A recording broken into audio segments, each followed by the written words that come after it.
Bonjour à toutes et à tous, bienvenue dans un nouvel épisode de Zététique et Journalisme. Alors aujourd'hui on va s'intéresser à un article fort rigolo de Midi Libre qui titre Héros, il crée une protection contre les ondes électromagnétiques. Allons bon, alors les ondes électromagnétiques seraient subitement devenues nocives, dangereuses, je ne sais quoi. Regardons donc. Pascal Dutilleul a effectué une dizaine d'années de recherche avant de commencer ce produit innovant. C'est innovant, attention, hein. Dans son petit appartement, blabla, les dossiers scientifiques et autres rapports d'études s'amoncellent. Bah, ce serait bien qu'il commence à les lire, hein, du coup, parce que la suite va nous montrer que scientifiquement, c'est pas un cador quand même, hein, bon. Il faut dire que depuis bientôt 10 ans, Pascal Dutilleul mène sans relâche des recherches autour de l'atténuation des ondes électromagnétiques émises par les téléphones portables. Alors, atténuer pourquoi? Parce que moi, bêtement, j'avais dans l'idée qu'en fait, c'était pas spécialement nocif, vous voyez. Donc peut-être que, je sais pas, ça fait trop de bruit, c'est trop chaud, on ne sait pas, on ne sait pas encore. Ces années d'investigation ont débouché il y a quelques mois sur la commercialisation. Ah, attention, la commercialisation d'un produit composé d'une enveloppe multicouche, composée de plusieurs matériaux passifs. Donc ça doit vouloir dire, comme dans les maisons passives, que ça isole vachement bien, je sais pas, hein, qui permettent de stopper les effets des ondes électromagnétiques. Alors, par exemple, sur les téléphones, si on stoppe les ondes électromagnétiques, ça veut dire qu'on téléphone plus, par exemple, puisque c'est un peu le principe, hein. Vous avez marqué qu'il n'y a pas de fil sur les téléphones portables, par exemple, ou sur le Wi-Fi, ou je ne sais pas quoi. Donc, a priori, s'il les stoppe, on a un problème d'efficacité. Susceptible d'interférer avec le fonctionnement biologique, notamment au niveau du système nerveux. Études, sources, comment, pourquoi, avec qui, comment, ma grand-mère, on ne sait pas. Alors, il nous dit, le produit décliné sous forme de housse et autres broches ou talonnettes. Talonnettes. Est-ce que les ondes électromagnétiques seraient dangereuses pour les pieds? On ne sait pas. D'ailleurs, on ne saura jamais, hein, c'est parce qu'il n'y a pas de source. Ça pourrait bien révolutionner l'immense univers de la téléphonie. Tout à fait, tout à fait. La finalité au début c'était pas clair, etc. Je suis chercheur en physique quantique et qui pourtant arrive du monde de l'informatique. Tout le monde le présente comme un chercheur en physique quantique aujourd'hui. C'est qui tout le monde? Parce qu'on n'en a pas entendu parler encore, à part dans cet article-là. Bien qu'autodidacte dans ce domaine. C'était là, hein. Autodidacte dans ce domaine. Alors, moi, les pimpins autodidactes qui s'improvisent physiciens quantiques, ça allume une petite lumière, une petite loupiote quand même. Et je me dis, attention, attention, bullshit.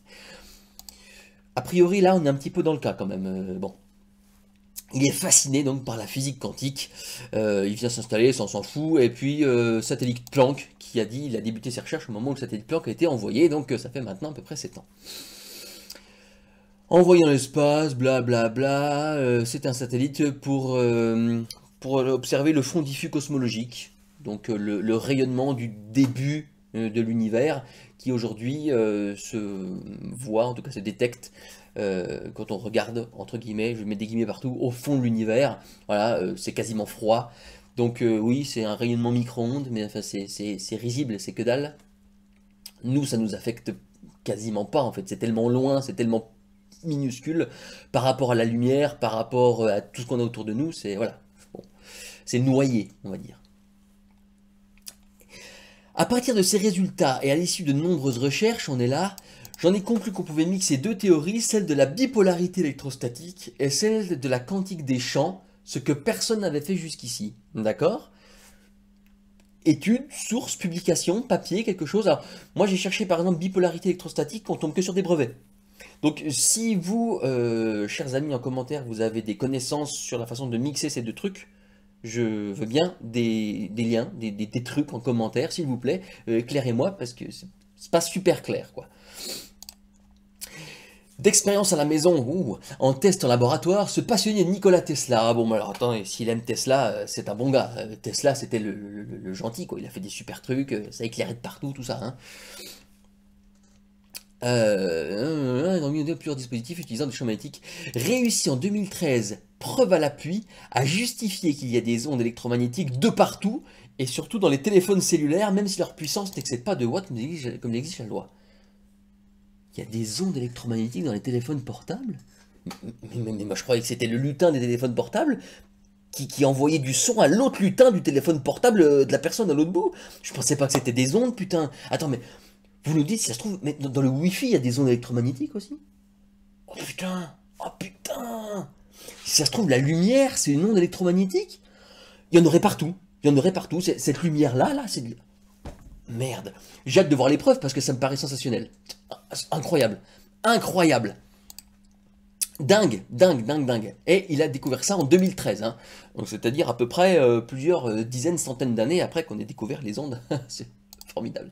Non, il a bien fait de chercher. Il a bien fait de chercher. Balèze, balèze. En effet, si les transmetteurs sont de faible énergie, en revanche, leur durée d'exposition souvent très longue. Mettons pour un téléphone, par exemple, c'est quoi très longue? 5 minutes, 10 minutes, 1 heure, 2 heures, 3 heures, 10 heures, 15 heures, 20 heures, 150 jours. Si c'est pour un micro-ondes, par exemple, c'est quoi? Il fait réchauffer son plat pendant une demi-heure, 50 minutes. On ne sait pas. Ça peut être nocif. Alors, encore une fois, on est dans du continuel, et comme il n'y a pas de source, ils n'ont pas le choix, hein. Notamment au contact de l'oreille. Alors oui, si vous faites des communications qui durent une demi-journée, ça va chauffer là. Bah oui, forcément, hein, c'est quand même des ondes, donc au bout d'un moment, il y a un échauffement, quoi. Bon, c'est pour ça qu'on change d'oreille des fois, hein, quand ça nous saoule. Mon invention permet ainsi d'atténuer jusqu'à 95% l'exposition d'un utilisateur au champ électromagnétique généré par un terminal. Alors quel terminal? Des terminals de cartes aussi, les ordinateurs portables, on ne sait pas. Sans pour autant dégrader les conditions de fonctionnement de celui-ci. Alors ce serait pas mal, le problème c'est que si 95% mettons d'un téléphone est bloqué, ça veut dire qu'il n'y a plus que 5% qui passent, ou alors ça veut dire que les 100% passent dans 5% du truc qui est laissé vacant, enfin du trou, je sais pas comment on appelle ça. À mon avis, si ça dégrade pas les conditions d'utilisation, ça va quand même bien dégrader la batterie, probablement, parce que du coup elle doit fonctionner davantage pour envoyer plus, vu que c'est bloqué. Hein. Passage par Cap Omega, alors il fait valider l'ensemble de ses recherches par Emitech, laboratoire spécialisé dans les tests en environnement. Ah bon, super. Faute de soutien financier de la part de la région. Oh non, oh non, oh non, faut soutenir la science. Surtout les projets révolutionnaires, hein, comme celui de monsieur là, qui n'a pas cru à ses recherches. Ouais, c'est là. Ah, il n'a pas cru à ses recherches. Ah, ça c'est ballot ça. Bon, bah, il est obligé de retourner chez lui. Ça c'est dommage ça. Hein. Casse la tienne. Motivé, hein. Casse la tienne. Après quelques difficultés, blabla, il réussit à commercialiser son invention avec Wave Protect France. Là, il y a un lien. Alors, il y a un lien. Et alors, quand on va cliquer, on arrive sur le site. Ah putain, le seul truc, c'est un site de promotion. Alors ça, c'est formidable, ça. Ah, pourquoi est-ce que le truc, il se met à jour? C'est la promotion d'un site. Nos produits. Ok. Pôle recherche, on parle de nous, actualité. Mais alors, d'accord. Bah, pas de source scientifique, pas de rapport, je sais pas quoi, n'importe quoi. Non, il y a juste un lien, c'est ça. Dingue. Dingue, dingue, dingue. Bon.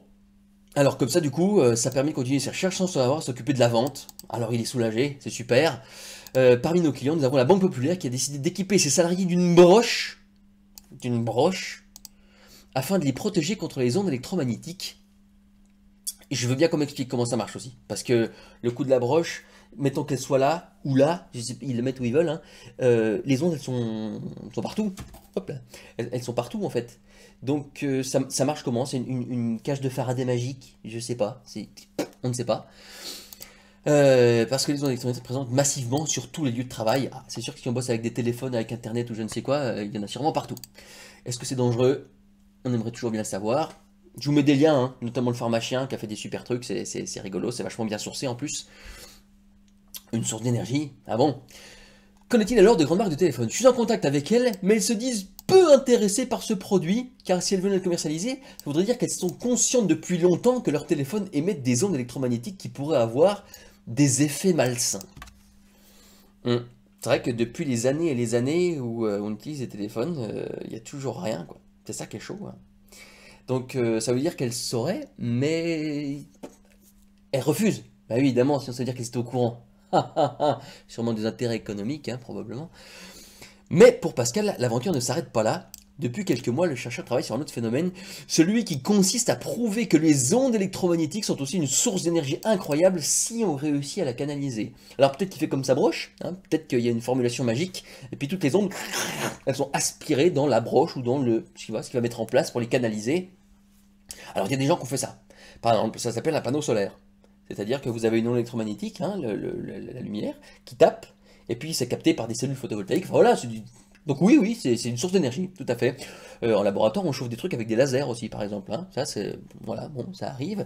Il y a aussi des plaques à induction, par exemple. On peut en faire une source d'énergie, tout dépend comment on les utilise, en fait, hein. Donc oui, oui, c'est tout à fait possible. Donc bah, on a hâte que tu découvres que c'est possible, parce que du coup, comme c'est possible, on le sait déjà. Donc félicitations, hein, Pascal. Félicitations aussi à la personne qui a écrit cet article, Monsieur Gilles Lorfèvre. J'espère que c'est ta rédaction qui a foutu en l'air cet article et que c'est pas toi qui as écrit ça d'un seul trait. Parce qu'évidemment c'est très très nul, hein, c'est très pas bon. Midi Libre, j'espère qu'il y a des gens chez toi qui sont capables de relire ça et de dire que c'est pas bon, et exceptionnellement il était malade. Il avait, je sais pas moi, il avait la chiasse, la grippe, on ne sait pas.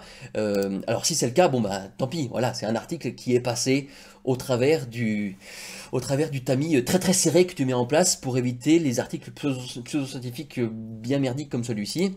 Sinon ça veut dire que tu as chié dans la colle, hein, Midi Libre. Voilà, je te laisse le bénéfice du doute. J'espère que tu ne recommenceras pas. Quant à toi, cher public, bien entendu, tu n'étais pas tombé dans le panneau. D'ailleurs, les commentaires sont pas tombés dans le panneau, hein. Quand on va voir les commentaires, les gens ils disent ouh là là, article de merde, j'ai du mal à voir comment une broche peut absorber. Bah tiens, c'est ce qu'on se disait. Pub gratuite pour ce genre de personnage qui exploite la crédulité. Voilà. Donc, Midi Libre, tu as fait un article qui est pire que la connaissance de tes lecteurs. C'est pas super. J'espère que tu ne recommenceras pas parce que c'était vraiment pas bon et c'est de la pseudoscience en barre de 50, hein. Donc quant à vous, je vous conseille évidemment de garder l'esprit critique et puis je vous dis à bientôt pour une nouvelle vidéo. Salut!